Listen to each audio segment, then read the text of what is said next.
En vue de consolider ses liens avec les pays africains et notamment la RDC, le Tchad, le Nigeria et la Namibie, le ministre chinois des Affaires étrangères Wang Yi entamera sa première tournée diplomatique de l'année 2025 dans ces pays. Cette tournée en Afrique intervient au moment où la Chine renforce ses investissements et sa coopération avec le continent africain. En septembre 2024, le président chinois Xi Jinping a d'ailleurs promis plus de 50 milliards de dollars sur 3 ans aux pays africains.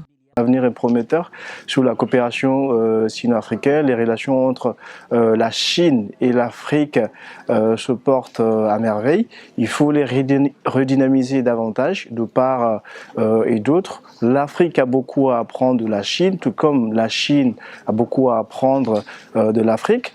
Alors que la rivalité entre la Chine et les États-Unis sur le plan économique, notamment sur l'influence en Afrique, ne cesse de grandir, il devient indispensable pour la Chine de raffermir et de protéger ses différentes coopérations et investissements en Afrique. En novembre 2024, le Nigeria a signé un accord de 1,2 milliard de dollars avec une entreprise chinoise pour revitaliser une installation de traitement du gaz.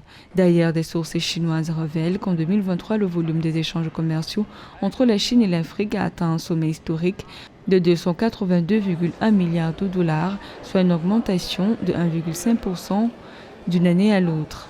Le marché chinois, c'est un vaste marché. Donc pour moi, le plus important dans cette coopération-là, c'est le commerce. Outre le domaine économique, la Chine coopère également avec l'Afrique dans des aspects tels que la politique, la paix et la sécurité.